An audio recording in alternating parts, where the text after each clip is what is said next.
Hello everyone, my name is Josiah Willis and I'm here with Matt Carlson from Evergreen Home Loans. I'm a real estate agent from Caliber Real Estate.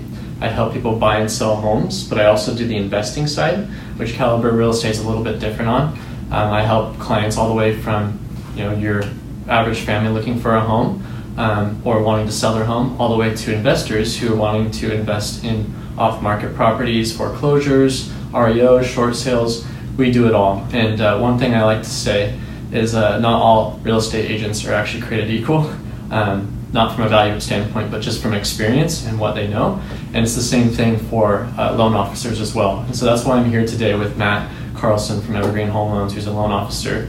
And he's a friend and colleague of mine, and he's been in this business for quite some time. I'm going to let him share a little bit about his background and why he got into mortgage lending. And then I'm going to actually ask him some questions regarding what home buyers, first-time home buyers, experienced home buyers might run into on the lending side of things, and why it's important to actually speak with the loan officer prior to going out and searching. So hopefully we'll answer some of your questions today, and I hope you find this useful.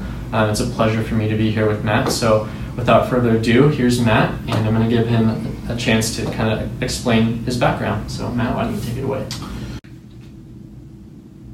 Hey, I'm Matthew Carlson. I work for Evergreen Home Loans, and just a little bit about my background. I've worked in the industry for a long time. I've done various jobs in the industry, and have a lot of experience. The reason why I decided to pursue a career in the real estate industry and the mortgage industry is because it gives me the opportunity to help people every single day, and just the feeling that I get when someone closes on their home and I see their excitement and their happiness, and I know that I help that person in such a stressful thing. It's a great feeling for me, and really it's why I do what I do. And helping people achieve the dream of home ownership is special to me, and I think it's one of the greatest investments that you can invest in today. And I'd like to make it my mission to make that dream a possibility for as many people as I possibly can. So nice, thanks, Matt. Yeah, let's get into the questions now. Okay. Kind of starting off, Matt, why is it important for a buyer who's searching for a home to speak with the loan officer first? So the simple answer is, if you're going home searching and you find a home that you like and you want to make an offer on that home, especially in the Seattle market, if you haven't spoken to a loan officer and you're not pre-approved, you're not going to be taken seriously. You'll end up being disappointed. You're going to miss out on that home because no one is really going to accept an offer from someone who's not pre-approved, unless you have the ability to pay all cash, which not a lot of us do. So, just from that aspect, talking to a loan officer before you go looking is extremely important. I'll even take it a step further. You should really be fully underwritten before you go look for a home. If you're fully underwritten, you're going to have the tools necessary to give you a competitive offer when you're out there looking at homes and making offers. So, the majority of real estate agents that I know, really won't even show homes unless they know that you're fully pre-approved. Yeah, and that's sort of from the agent side of things. That's something that we're kind of finding too, is that in this market, I'm sure you all know, it's pretty hectic. It has slowed down a little bit around this time, but it's hard to compete with somebody or walk into a home that you really like and not be pre-approved or ready to make an offer, because some of these properties, depending on the area, are having a review date set, which means all offers have to be in by a certain date. And the listing agent will actually review those offers on that date. And if you can't make an offer in time because you're not pre-qualified or pre-approved, then you're sort of out of luck, basically. But no, that's really good feedback.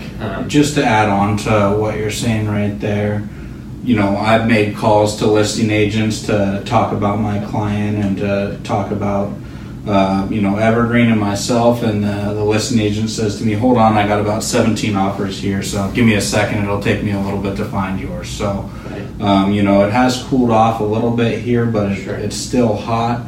So maybe instead of 17 offers right now, maybe you're seeing 2 or 3 offers right now. So yeah. For sure. That's great. Thanks, man. One of the things I wanted to ask about along that same topic, though, is, as well as, don't you think it's important for people to understand what they really can afford by speaking with a loan officer first before going home hunting, from a monthly payment and principal, interest, taxes, insurance, but also, what else is available to them in terms of grants and federal programs?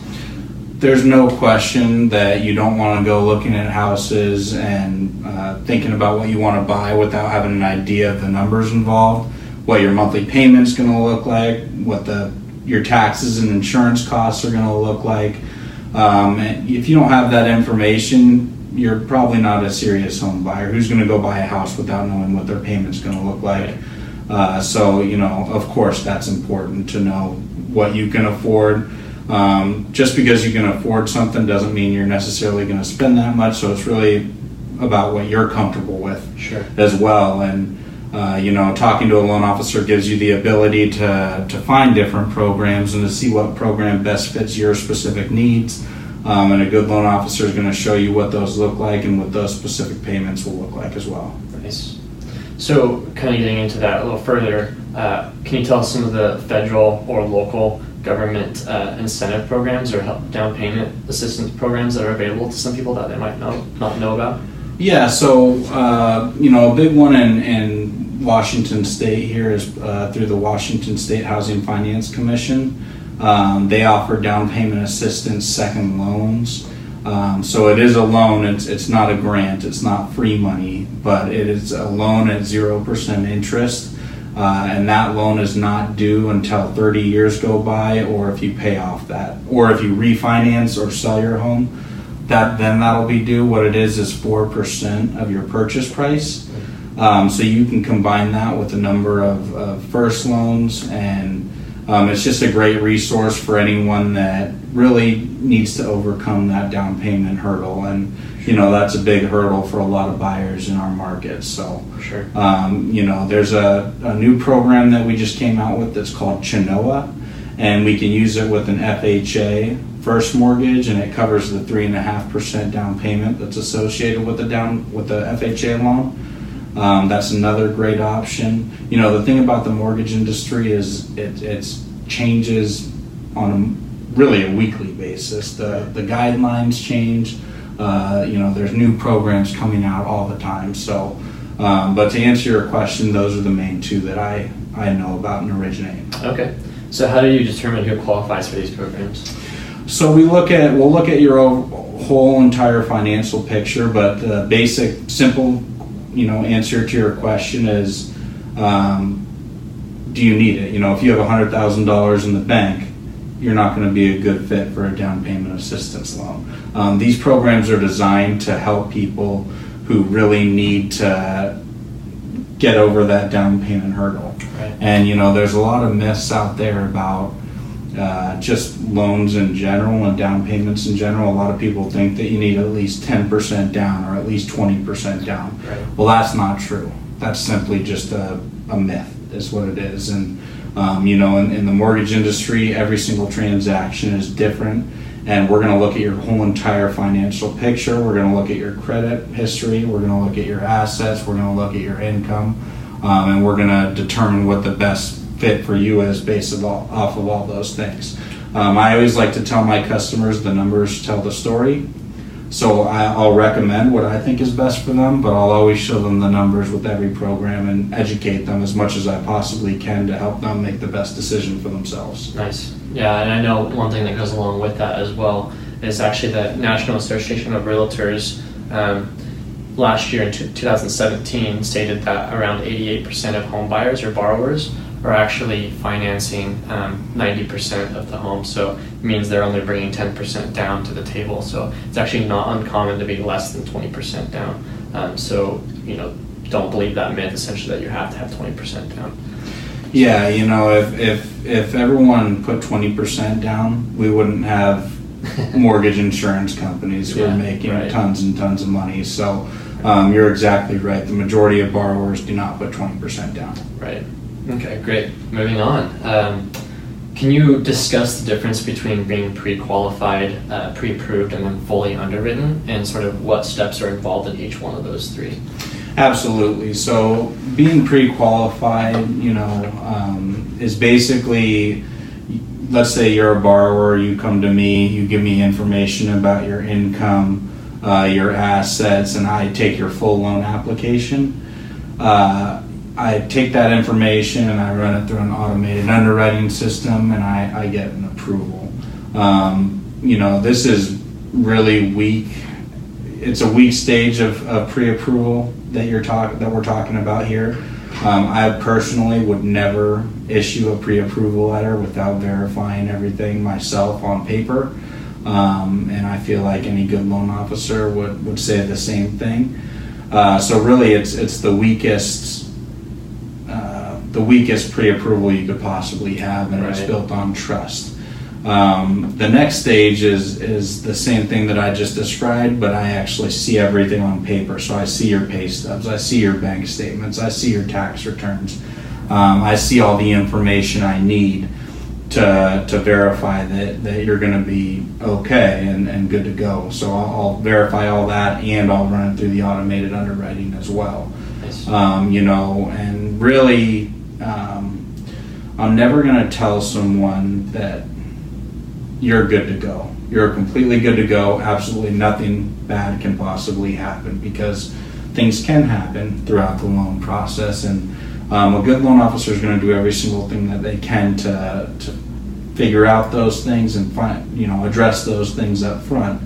But really, what I recommend is being fully pre-approved. And when I say fully pre-approved, that means you're actually have everything looked at by an actual underwriter. Behind the scenes work that goes into your loan, ordering tax transcripts, verifications of employment, title and escrow being set up, insurance being ordered, all that is already taken care of. And so the only thing you're going to need is title and appraisal. Mm-hmm. And, that's what I 100% recommend.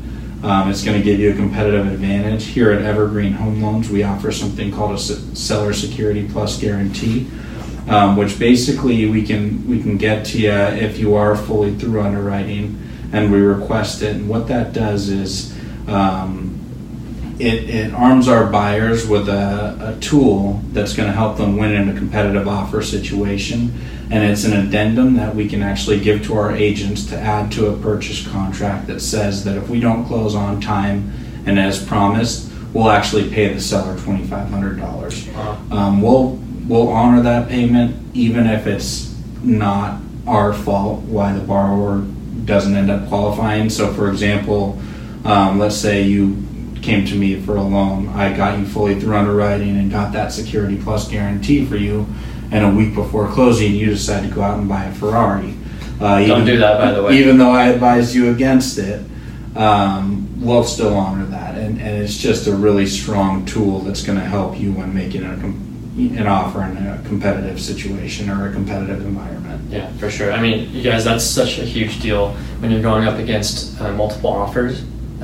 Being able to have the peace of mind from the agent standpoint, because the listing agent is essentially the gatekeeper to the seller, right? So for me to be able to call up, or Matt to be able to call up the listing agent and saying, hey, here's this money back guarantee essentially that we'll close, and if we don't, then we'll give you $2,500. That's huge in terms of alleviating the stress that the seller or the listing agent might feel about accepting some of these offers. And you might be able to even get an offer accepted against somebody who actually had a higher offer on the purchase price side of things because of this basically peace of mind that you're offering. So that's huge. It's no small thing. That's very cool. Well, if you, just to add on to what you're saying there, if you're a listing agent or you're the seller yourself and you have multiple offers and you have borrower A who's offering $10,000 more, but they're having approval from ABC Bank, and they're not fully underwritten. Are you going to take that chance, or are you going to accept an offer that comes with that guarantee with a company who's well known in the industry of closing on time and closing smoothly, which is really what we specialize in? when the listing agent and the seller think about that, think about the risks that you're taking by accepting the extra $10,000. That loan might not close. And if that loan doesn't close, that can affect the whole entire marketability of your property. Exactly. If you have a home that goes pending and then goes back on the market, every single agent out there and buyer really are going to know that, and they're going to say, what's wrong with this property? And there's going to be a red flag right there right away. So you can end up actually losing money on that. Right. Now you don't have these other offers that you had before. Right. So really it's just something that tells the sellers and the listing agent, I'm a serious buyer, I'm not going to have a problem closing your loan. Right. There's very little seller hates more than having to relist their property after a deal didn't go through all the way to the end to closing, because like Matt said, buyers' perspective of a property when they see it on the MLS or some other site, it's really all about the emotional standpoint of, well, what's wrong with that property that didn't sell? Did it go through an inspection, something came back? Like all these questions they don't know the answers to, but they kind of convince themselves that something's wrong with it. So again, it's really important from the seller's perspective to have that peace of mind by what Evergreen offers on the purchase and sale agreement, essentially. So kind of moving on, actually in summation I should say, from being pre-qualified is essentially like somebody filling out a credit card application in the sense that they're just putting in their income and what their credit score is, and then that credit card company approves them right there on the spot. That's just a pre-qual essentially. It's the lowest form of trust and lowest form of actually approval. The next one being pre-approved, which means the loan officer has actually reviewed the information that you've given them, income statements, taxes, and such. But fully underwritten is where everything, all your information and needed documentation goes to an underwriter who is able to completely run all of your financials and make sure that they know for certain where you stand financially. So it's a little more work up front from the fully underwritten process, but I totally think, and I think Matt would agree with me, that it's very worth it to do from the get-go so that you are prepared and ready to pull a trigger with a competitive offer when you do find that home.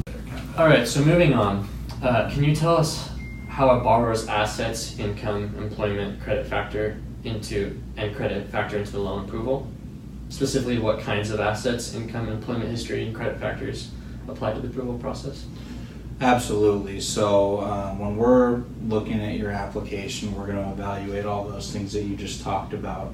We're going to look at your asset statements. We're going to verify how much money you have. And there's all different types of asset statements out there. There's IRA, which stands for investment retirement accounts. There's all different types of those. There's 401ks. A lot of people have 401ks. There's just basic checking and savings, and those can all be factored into a loan decision. Okay, so from an income standpoint, can you explain what qualifying income is and what income that doesn't qualify into the approval process? Yeah, so there's all types of different income. There's all types of different income, and depending on the type of income that you have, it can be looked at differently. So, if you're an hourly wage worker, let's say, do you have consistent hours every single week? And if you don't have consistent hours, how long have you been on the job for? That can be determined in different ways depending on the loan program that you're looking at. So, for instance, if you're going FHA versus conventional, that can be looked at differently. If you own your own business or you're a 1099 employee, meaning you're work for yourself basically, like all real estate agents are, we're going to look for a 2-year history of that. 2-year history. 2-year history of that, and we're always going to be looking for consistency no matter what we're looking at as far as income goes and job status, and typically we're going to be looking for a 2-year history at the same job or in the same line of work. Okay. There are always extenuating circumstances, and like I said, every single transaction is different. So, salaried employees, they're nice and easy. Hourly workers, self-employment, any 1099 employees, that can be a little bit trickier.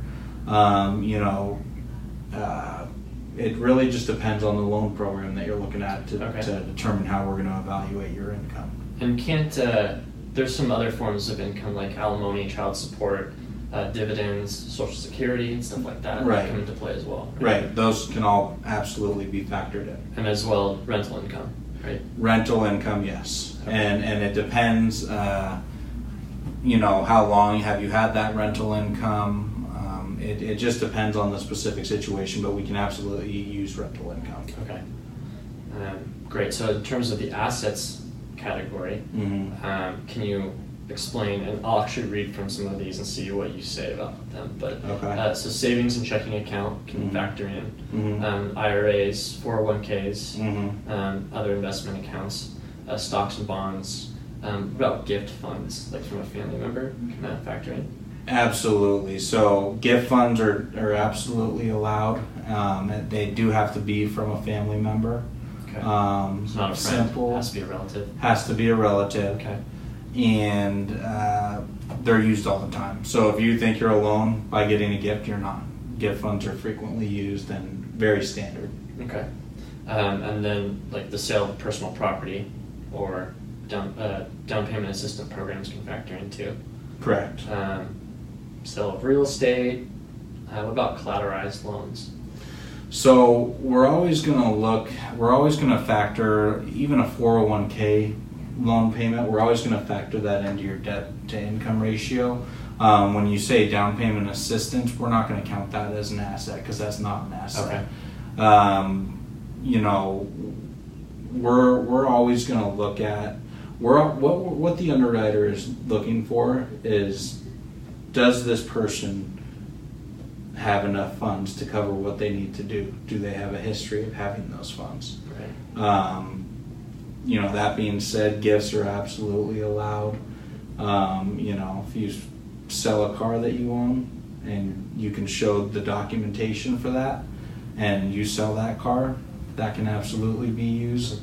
To go further into that, anytime there's a large deposit on your bank statement, it's always going to need to be traced and verified. Okay. So if you're making a couple $1,000s every single week and we see a $10,000 deposit on your bank statement, we're going to need to know where that's come from. And the reason for that is just to stop illegal activity or money laundering or anything like that. Sure. So I've also heard it said that education can factor into history. Is that include, like, say you're been in your current job for a year, but you were in school for the last 4 years prior to that, that can still factor in, and it's not like you're cut high and dry, essentially, right? Absolutely. If you're going to school and you get a degree in something and you start working in that field, we can absolutely use that. Okay. So, that kind of goes into every single scenario is different, and you really never know until you talk to a loan officer. Right. Okay. What about credit? Can you speak a little bit more about credit and what the typical credit FICO score needs to be? And Yeah. So there's a lot of questions and also myths surrounding credit as well. What we're going to do is we're going to pull your credit score from all three bureaus, that being Experian, TransUnion, and Equifax. One big thing with credit is there's a lot of services out there, like Credit Karma or one of those. A lot of credit card companies offer you to show your credit score. Those oftentimes are not 100% accurate from what we pull. I don't know the reason behind that, but I'll always tell someone if they think that they know their credit score, I'll always tell them sometimes it comes back way better than that, sometimes it comes back a little lower than that. It really just depends on the situation. But to answer your question about like a minimum score, typically we're gonna look for something that's 620 or above. That doesn't mean that you can't get an approval if you have a credit score lower than 620. We have very few overlays at Evergreen, and when I say overlay, I mean additional underwriting requirements that aren't listed in the guidelines. And we're approved with, all the government agencies, FHA, Fannie, Freddie, Ginnie, and we do VA loans. All those have different guidelines. Right. And when I say overlay, it's an additional guideline that's not listed in those guidelines. FHA guidelines might say that you can get a loan at a 585 credit score. It just depends on the situation and the scenario of the loan program. A lot of people have nerves about their credit score and about their credit report. And what I usually tell people is, if you're serious about buying a home, you need to know where you stand. And if you come to me, I'm always going to tell you where you stand. I'm going to tell you how you can qualify if you don't qualify right now. It never hurts to try. It never hurts to know that information. Right. All you're doing is arming yourself with information of knowing where you stand and what the possibilities are. So if you've had circumstances in your life that maybe hurt your credit score a little bit, that doesn't mean you can't buy a home. And I'm always going to do everything I can to help people achieve that dream of home ownership. So, there's no specific credit score that you need. Pricing, when you're looking at like interest rates and all that, right. Your credit score is going to affect that. The cost of capital, essentially. Exactly. Yeah. So, that something about interest rates that I just want to tell all the people out there that are watching this. We are still having historically low interest rates. Historically low. Right. If you look at a 30-year history of interest rates, you'll see that we are still historically low. And my prediction, and most economist predictions out there, is that they're going to continue to rise. We're in a rising rate environment, and now is a great time to take advantage of those low interest rates. Yeah. No, I mean, you're totally right. I mean, I was just speaking with my uncle the other day, and he was saying that their first house, that was a mobile home, on a piece of land, was a 10.25% interest rate when he first got his first place. So it's still, we're really far away from that at this point. And like Matt said, we've been used to like 3.5% for so long that we thought that was the norm. It's not, but we're still on the low side of things, so it's still a great time to jump on board with buying a house. So for sure, that's great. So can you tell us the difference sort of between working with a national bank loan officer versus mortgage lending company and a smaller company such as yourself? Now, when you say national bank, are you talking like a big federally chartered credit bank? Correct. Yeah. So I'm not going to go out and say that big banks are terrible. What I will say is that we do one thing at Evergreen, and that's loans. Big banks are doing a lot of other things besides loans. Sometimes a mortgage bank, which is what we are, we're a mortgage bank, we specialize in giving loans. Sometimes we have the ability to get things done that banks can't do, and right. One of those things is closing fast. Right. We have the ability to close extremely fast, which gives our buyers a competitive advantage in the marketplace. Right.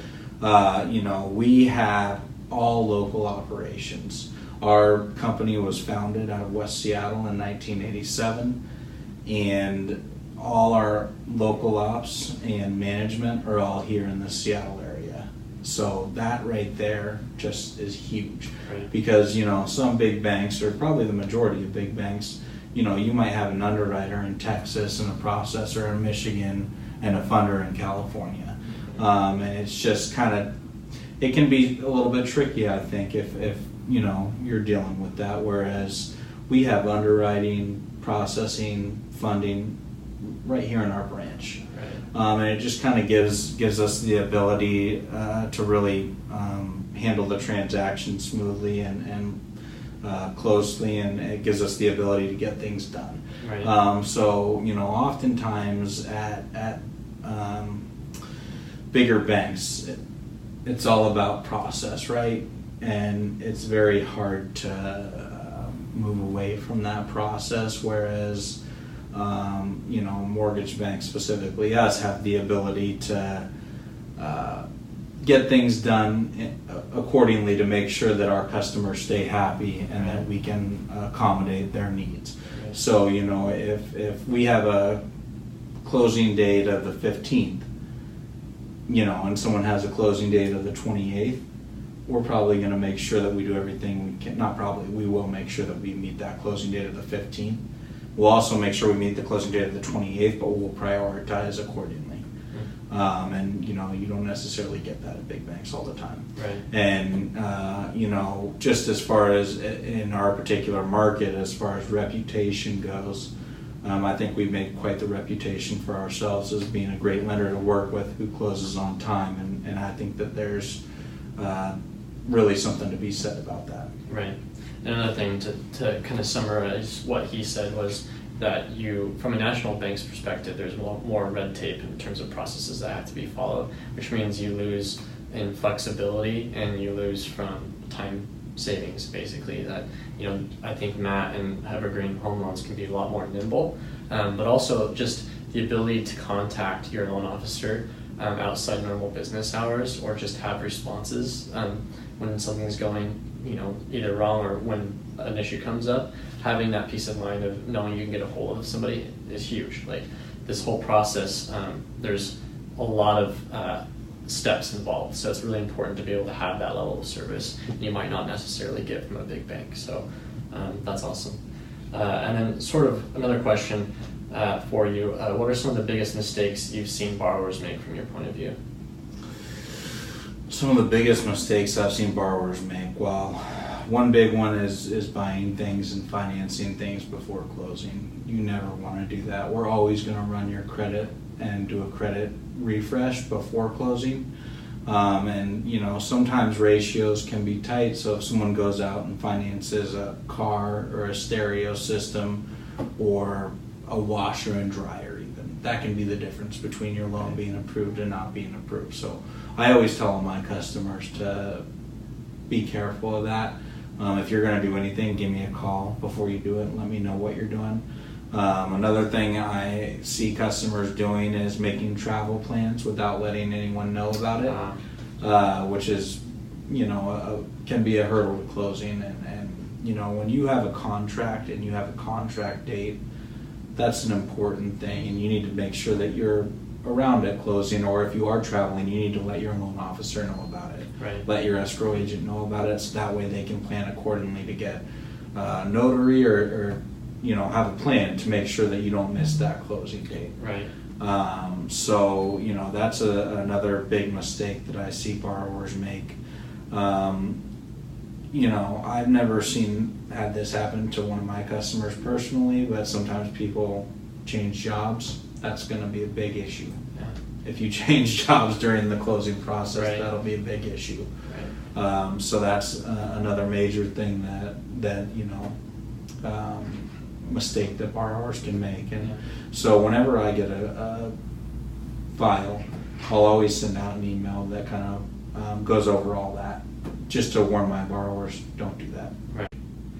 So all the things that he just shared basically are things that borrowers do that are mistakes, obviously, that can actually, even if they've been fully underwritten, they make those mistakes that can really screw up the deal. So don't do those things. So that's great to hear, Matt. Thanks for sharing with that. No problem. As far as the process for a loan, can you explain, like, from a borrower day one comes and meets with you or a loan officer, what can they expect throughout the process from day one all the way up till close? That's kind of a loaded question, I know, but sort of a brief description. Yeah, so we can absolutely go through that, as quickly as possible. Like you said, there's a lot that goes into it, but I can definitely give a brief overview. So ideally, you're going to come to me before you even start looking for a house. I'm going to request some documentation from you. I'm going to request your tax returns. I'm going to request your bank statements. I'm going to request your pay stubs. I'm going to request any type of assets that you have. I'm going to take your loan application. I'm going to look at that myself. I'm going to look out for large deposits. I'm going to do an income analysis, determine your income. And, just because, you make a certain amount, or, it doesn't mean that all that can be qualifying income. So I'm going to determine exactly what that number is. Ideally I'm going to submit that to an underwriter and get you fully underwritten, before you go out and search for a home. Typically when you submit a file to an underwriter, typically there's going to be conditions that underwriter has. So you may be required to provide a letter of explanation regarding something, or maybe you've had credit inquiries from other banks because you're shopping for a mortgage. You just have to write a short explanation in that case. But I'm always going to tell customers I'm going to be asking you for documentation. I'm going to do my best to ask you for as little of that as possible, but I'll be asking for a lot still. And I try and only do that once, but it really just depends on your situation. But you can always expect conditions out of that underwriting. Sure. So let's say you get fully underwritten, you're ready to go out and look for a home. You find the home that you like right away. First place that you look at, right? It's not how it normally happens. Right. It happened before, but you get your offer accepted. I'll go ahead and get your contract. From there, I'll be sending you a big, huge pile of disclosures, which I'm legally required to provide to you. You'll go ahead and get those signed and taken care of. I'll go ahead and order your title. I'll go ahead and order your appraisal. I'll get your escrow set up. And from there, we'll wait for the appraisal to come back. We'll wait for the title to come back. We'll take all that information, submit it back to the underwriter. At that point, we will get our final approval. Once we get your final approval, we'll go ahead and send you to our funding department, who will draw up your loan documents. Go ahead and send them to the escrow company. From there, your signing will be scheduled. You'll sign your loan documents. Those signed loan documents will come back to us. We'll go ahead and make sure that all the T's are crossed and I's are dotted on those loan documents, make sure everything's okay with them, and at that point we'll fund your loan. And so we'll send the money to the escrow company. The escrow company will disperse all the money. They'll record your transaction with the county, and once your transaction is recorded with the county, at that point you're officially a homeowner. Nice. So that's kind of a very short, Sure. non-detailed explanation. Right. So Just the general process. right. That's perfect. Right. That's awesome. Well, I think that about sums it up for questions. Matt, thanks again for allowing us to question you on the home buying process and what's involved. And I hope you all learned something from that today. And please give us a call if you're in the market for purchasing a home or even selling. But give me a call, 360-560-8073. I'd be happy to help you. Matt, you want to give me your phone number? Yeah, 206-409-4867. You can also reach me at mcarlson@evergreenhomeloans.com. Perfect. Thanks, everyone. Thank Take care.